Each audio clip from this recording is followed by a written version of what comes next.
बहुत ही ज़्यादा बेसब्री से इंतज़ार था मिकी 17 का, क्योंकि 6 साल बाद इसके जो डायरेक्टर है, साउथ कोरियन डायरेक्टर है बॉन्ग जून हो, 6 साल बाद ये फिल्म लेकर के आ रहे थे। 6 साल पहले यानी 2019 में ये एक खतरनाक और पूरी दुनिया में तहलका मचा देने वाली फिल्म लेकर के आए थे जिसका नाम था पैरासाइट। इस फिल्म ने इतने रिकॉर्ड सेट किए कि जो एकेडमी अवार्ड्स, जिसे ऑस्कर्स कहा जाता है, उसका बेस्ट पिक्चर अवार्ड भी इसने जीत लिया था। आज तक ये अवार्ड किसी भी non American, non English film को नहीं मिला था जो पैरासाइट ने जीत लिया था।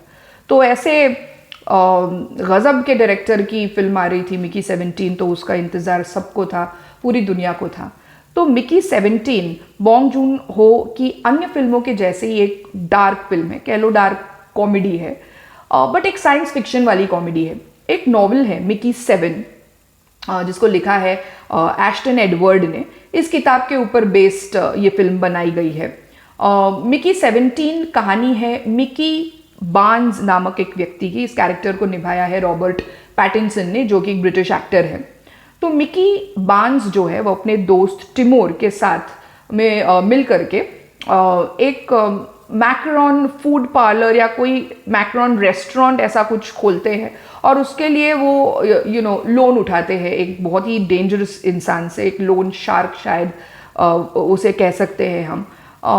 तो ये लोन टाइम से रीपे नहीं कर पाते हैं, और उस आदमी के लोग जो है इन दोनों को उठा करके लेकर के जाते हैं और इनके सामने एक दूसरे डिफॉल्टर का चेन सॉ से मर्डर कर देते हैं बहुत ब्रूटल तरीके से, और इनको डरा धमका करके छोड़ देते हैं। अब इनको पता रहता है कि पैसे हम नहीं लौटा पाएंगे और हम इनसे भाग भी नहीं सकते, धरती ख़त्म हो जाएगी, पर वहाँ अभी आकर के ये हमको पकड़ ही लेंगे। तो ये ऐसा सोच रहे होते हैं। तभी वहाँ एक और डेवलपमेंट होता है, एक और सिचुएशन हो रही होती है, जहाँ पर वहाँ का एक पॉलिटिशियन, कैरेक्टर का नाम है केनेथ मार्शल, वो 2 बार इलेक्शंस हार चुका है और वो कुछ दूसरा करने की फिराक में है। ह्यूमन प्रिंटिंग टेक्नोलॉजी जो है इसका इजाद हो चुका है, और एक कमिटी है कोई जिसका मेंबर ये केनेथ मार्शल भी है।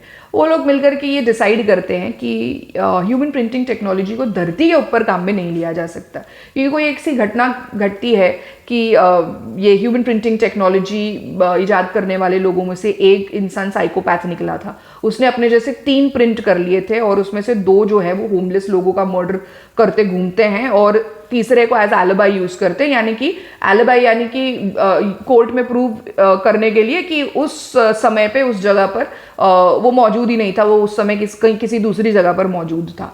तो ऐसी घटना हो चुकी होती है, और इसके ऊपर सबका ध्यान भी जा चुका होता है, वो नज़र में आ चुकी होती है। तो ये बहुत खतरनाक हो सकता है, इस टेक्नोलॉजी का एब्यूज हो सकता है करके धरती पर इसको नहीं यूज किया जाएगा, बट धरती के बाहर अन्य ग्रहों पर इसका प्रयोग किया जाएगा। कहने के लिए तो बोला जाता है कि कॉमन इकोनॉमिक बेनिफिट्स इस टेक्नोलॉजी के क्या हो सकते हैं पूरी मानव जाति के लिए, ब्ला ब्ला ब्ला करके हम दूसरे ग्रहों पर इसका ही प्रयोग करेंगे, ऐसा वो जो मार्शल है, केनेथ मार्शल जो है वो प्रपोज करता है, और वो कमिटी उसको मतलब एक्सेप्ट कर लेती है, और फिर ये लोग निकल पड़ते हैं या डिसाइड करते हैं कि हम दूसरे ग्रह पर जाएंगे। वो डिसीजन लेते कोई एक नेफ्लहाइम करके एक प्लैनेट है, वहाँ जाने का, फर्स्ट वहाँ जाने का वो डिसाइड करते हैं।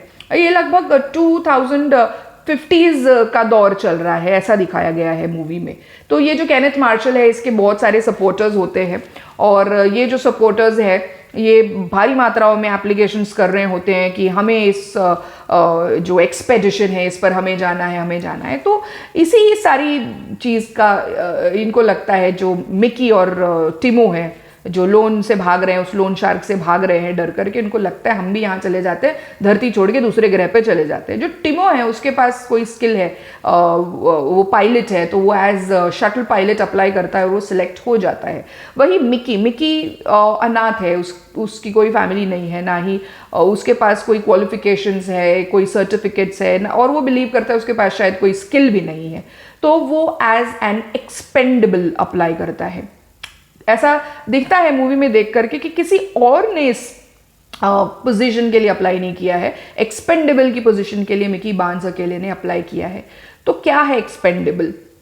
इसी की सारी कहानी है। एक्सपेंडेबल एक ऐसा इंसान होगा इस एक्सपेडिशन में, जो हर प्लैनेट के लिए सिर्फ एक एक्सपेंडेबल होगा। और ये एक्सपेंडेबल, ये इंसान के शरीर को प्रिंट किया जाएगा बार बार। इसको एक्सपेरिमेंट के रूप में इसके शरीर को यूज किया जाएगा, उसको एक्सपोज किया जाएगा कई सारी कंडीशंस में, कई सारे सैंपल्स ऑब्टेन करने के लिए या कई सारी चीज़ों को स्टडी करने के लिए इसके शरीर को यूज़ किया जाएगा। और उसके शरीर के थ्रू कई सारे एक्टिविटीज़ को रिकॉर्ड किया जाएगा, सैंपल्स कलेक्ट किए जाएंगे, XYZ स्टडीज़ के लिए, एक्सपेरिमेंट्स के लिए इसको यूज़ किया जाएगा। उसकी मौत होगी, बार बार मौत होगी, और इसके शरीर को दोबारा प्रिंट किया जाएगा यूजिंग ह्यूमन प्रिंटिंग टेक्नोलॉजी। तो उसमें एक ह्यूमन बॉडी को प्रिंट करने वाली एक मशीन भी दिखाई गई है, और एक ऐसा रिसाइकल चेम्बर भी दिखाया गया है बड़ा ही खतरनाक, जिसमें जो सारा भी डेड बॉडी या जो भी बायो वेस्ट होता है उसमें जाएगा, और फिर वो प्रिंटर में जब वो फीड हो जाएगा, कोई उन्होंने बहुत अच्छे से इसको दिखाया गया है।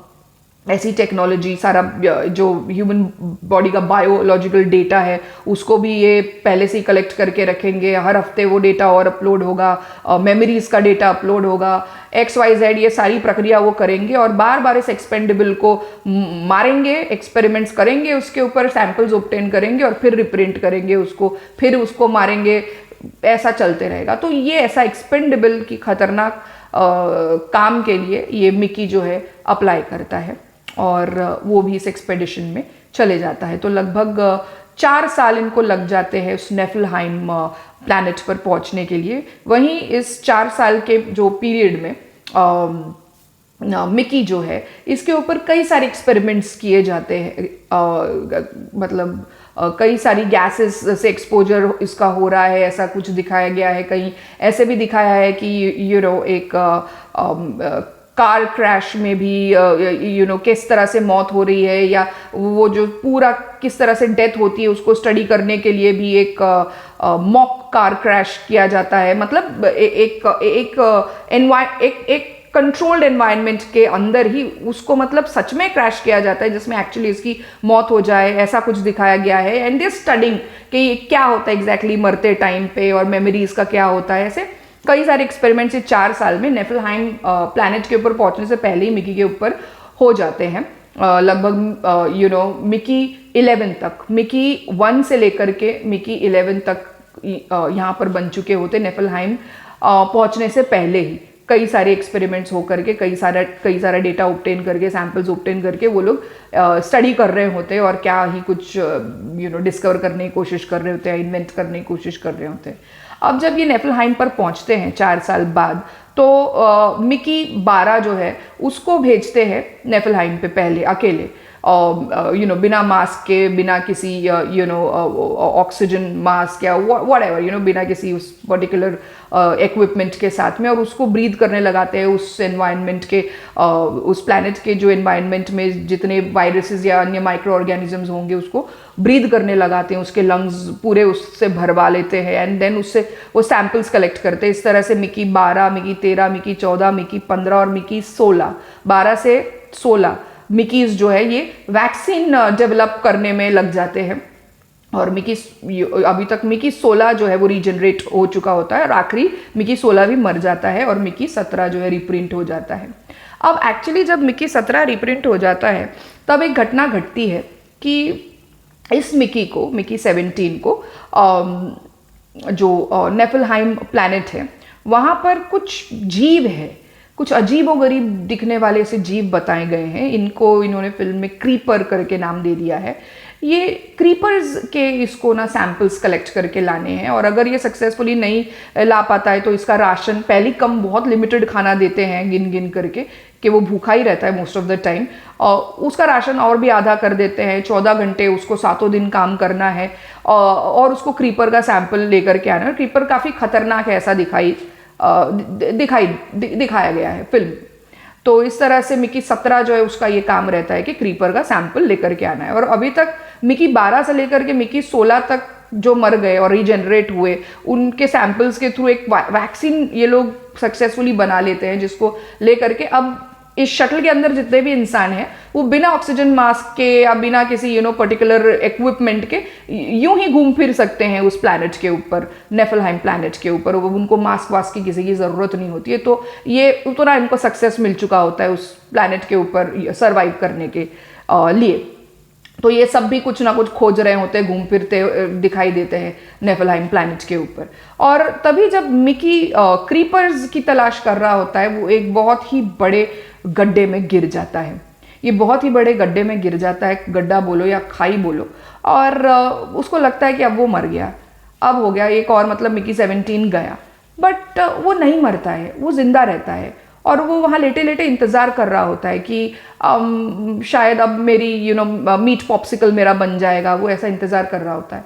बट तभी उसका दोस्त आता है, टिमो, जो एक शटल पायलट है, और वो आता है अंदर और मिकी उसको बोलता है कि मुझे यहाँ से निकाल करके लेके जाओ। बट उस कॉन्वर्जेशन को सुन करके मुझे ऐसा लगता है कि जो उसका दोस्त है टिमो, वो कहता है क्या मतलब मैं नहीं ये करने वाला हूँ, यहाँ नीचे वो क्रीपर्स हो सकते हैं, मैं ये खतरा क्यों उठा करके लूँ, तुम वैसे भी अभी मर जाओगे, तो फिर तुम वैसे भी कल सुबह तक वापस रीजनरेट हो जाओगे, तो मैं ये खतरा नहीं उठाने वाला हूँ। इस तरह से मतलब कॉमेडी, इस तरह की कॉमेडी, डार्क कॉमेडी, जहाँ वो हर बार मर रहा है और मरते टाइम वो डर ही रहा है, और उसका जो दोस्त है वो भी उसको मतलब बचा नहीं रहा है, जबकि उसके पास ऐसा कोई वाहन भी है, केबल्स भी है, बट वो नीचे आकर के उसको ले करके नहीं जा रहा है, क्योंकि उसको फनी लग रहा है कि क्या फ़ायदा तुझे बचा करके, तू तो वैसे ही मतलब मर करके फिर से कल तक तो जिंदा हो ही जाएगा, और तुझे अभी तक तो आदत भी हो चुकी होगी मरने की। इस तरह के सैडिस्टिक जोक्स इसमें है, या फिर ह्यूमर बोल लो, इस तरह का डार्क ह्यूमर है इसमें। तो मिकी 17 जो है वो लेटा रहता है, वहाँ पे पड़ा रहता है, वो ज़ख्मी भी काफ़ी हुआ रहता है। और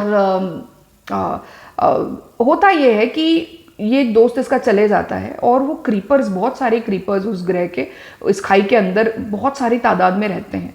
वो आते हैं और मिकी को लगता है चलो अब तो ये मुझे खा जाएंगे और हो जाएगा मेरा काम, ये जो मैं दर्द में हूँ अब ये ख़त्म हो जाएगा एक बार के लिए। तो वो आते हैं, बट इसको मारते नहीं है, वो इसको ऐसे लिफ्ट करते हैं, उठाते हैं, ऐसे रोल करते हुए लेकर के जाते और उस खाई से बाहर उसको डाल देते हैं और बचा देते हैं, चले जा करके, जा यहाँ से।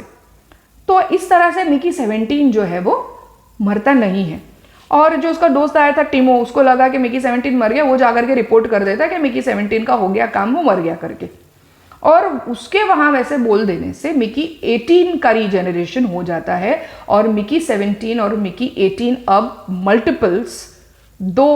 मल्टीपल्स नाम दिया है, जो टर्म यूज़ किया है फिल्म में, अब इनके साथ फिल्म आगे जाती है। मिकी 18 जो है काफ़ी अग्रेसिव है, और ये जो है काफ़ी लो इन कॉन्फिडेंस, और ऐसा कोई इंसान ऐसा दिखाई देता है। और बैकड्रॉप में ये भी हुआ था कि जब ये नेफलहाइम पहुंच रहे थे वो 4 साल के पीरियड में, उसमें एक सिक्योरिटी एजेंट है नाशा करके, that character is played by Naomi एकी। ये भी एक ब्रिटिश एक्ट्रेस है, और इनके बीच में एक रोमांटिक रिलेशनशिप डेवलप हो जाता है।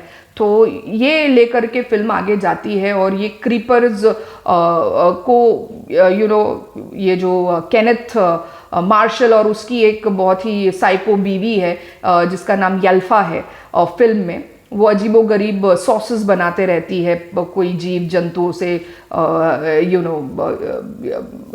जीव जंतुओं को यूज़ करके, और वो शायद ये जो क्रीपर्स है इनकी पूंछ या इनके जो टेंटिकल्स है उससे भी कुछ सॉस बनाना चाहती है। तो वो इस तरह से एक तो इन सबको ख़त्म कर देना चाह रहे हैं, या फिर इनको एक्सप्लॉइट करना चाह रहा है केनेथ मार्शल और उसकी जो वाइफ है यल्फा, जो उनके सपोर्टर्स हैं, पता नहीं किस बात के लिए उनके सपोर्टर्स हैं, उनके सपोर्ट को एक्सप्लॉइट करते हुए। तो इस तरह से ये कहानी आगे जाती है, और किस तरह से मिकी और 17, मिकी 18 और जो मिकी की गर्लफ्रेंड है नाशा, जो सिक्योरिटी एजेंट है, वो किस तरह से इस ग्रह के जो नेचुरल इनहैबिटेंट्स है, ये जो क्रीपर्स है, इनको बचाने की कोशिश करते हैं। इस तरफ ये कहानी का रुख होने लगता है। उसमें कुछ दुख भरी घटनाएं और भी घटती हैं, जैसे क्रीपर्स के एक बच्चे को लोग पकड़ लेते हैं और उसको मार देते हैं, और दूसरे बच्चे को भी बहुत ही बुरी तरह से उसके साथ कुछ हो रहा होता है, बट समहाउ उसको बचा लेते हैं। इस तरह से फिल्म आगे जाती है। और अच्छी बात इस फिल्म की ये है कि हैप्पी एंडिंग दिया है। जिस तरह का एंडिंग पैरासाइट में दिया था, उतना बुरा एंडिंग यहाँ पर नहीं है। एक हैप्पी एंडिंग फिल्म में दिया गया है, ये एक अच्छी बात है।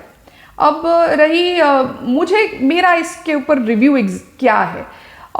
देखिए, मैं साइंस फिक्शन तो मुझे अच्छा लगता है, बट ये जो डार्क कॉमेडी होती है या जो डार्क मूवीज़ है, मुझे इसमें कोई बहुत ज़्यादा इंटरेस्ट नहीं है। बट फिर भी मुझे ऐसे लगता है कि ब्रॉडली ना दो तरह की ऑडियंस हैं, जिनको डार्क मूवीज़ पसंद आती है और जिनको डार्क मूवीज़ पसंद नहीं आती है। मुझे लगता है जिनको डार्क जॉनर पसंद नहीं है वो शायद इस फिल्म को एक बार तो मे भी देख लेंगे, बट दोबारा रिपीट नहीं करना चाहेंगे। बट इस फिल्म में ऐसा कोई मतलब खराबी नहीं नज़र आती from technical point of view, कि मतलब इसके डायरेक्शन में कोई गड़बड़ हो गई या फिर स्क्रीन प्लेस का कुछ भी गड़बड़ा दिया गया है या कहानी स्ट्रॉन्ग नहीं है। ऑब्वियसली बुक हमेशा पढ़ने में ज़्यादा इम्पैक्टफुल लगती है कंपेयर्ड टू फिल्म, बट सारे जो इसके टेक्निकल एंगल्स है, डायरेक्शन से लेकर के स्क्रीन प्ले से लेकर के जो इतना बड़ा बजट, इसको लगभग $18 मिलियन का बजट इसमें लगा है, जो सारी चीज़ें इसमें दिखाई गई है, जो इफ़ेक्ट्स बताए गए हैं या जो भी इक्विपमेंट लगा होगा, सब अच्छे से तो बताया है। ऐसा मतलब कोई कह नहीं सकता कि फिल्म अच्छी नहीं है, इंटरेस्टिंग है। बट जिनको शायद डार्क पसंद नहीं आता है, मे बी उनको अच्छी नहीं लगे। But let me tell you, film की एंडिंग जो है वो हैप्पी है, यानी कि बहुत आप एकदम ऐसे दुखी मुंह लेकर के बाहर नहीं आएंगे, आपको थोड़ा ठीक ही लगेगा। थोड़ा एक दुख भी होगा कि आखिर इंसान कितना एक्सप्लॉइट करेगा, कहाँ तक एक्सप्लॉइटेशन लेकर के जाएगा। ये भी एक फिल्म के थ्रू एक फीलिंग आ सकती है किसी में। तो ये है कहानी मिकी 17 की। फिल्म वैसे अच्छी है, जिनको ना अच्छा लगे डार्क, शायद उन्हें ना अच्छी लगे, बट देखना तो एक बार इसको ज़रूर बनता है। जितना पैरासाइट मूवी इफ़ेक्टिव था या उसका इम्पैक्ट जितना था, उसके कंपैरिजन में मुझे बॉन्ग जून हो की ये मूवी थोड़ी कम इम्पैक्टफुल लग रही है। मे बी मैं इसका कारण समझ रही हूँ कि जो पैरासाइट मूवी थी ना, उसका जो कॉन्सेप्ट था वो खुद बॉन्ग जून हो ने ही उन कैरेक्टर्स को लिखा था। उन्होंने उस कैरेक्टर्स को डिस्कवर किया था या ढूंढा था और वो कहानी बनाई थी। तो शायद इसलिए उनका होल्ड जो है उस मूवी पर इतना पावरफुल था। और ये किसी और की बुक के ऊपर बेस्ड आप जब बनाते हो तो मे बी वो फ़र्क दिख रहा है। बट नेवरदलेस अच्छी है, फिल्म अच्छी है। जिनको डार्क ना अच्छा लगे, शायद उनको इसमें प्रॉब्लम हो सकती है। So this is my take on Mickey 17. If you liked my narration, do like, share and subscribe to my channel. Thank you. See you in the next video.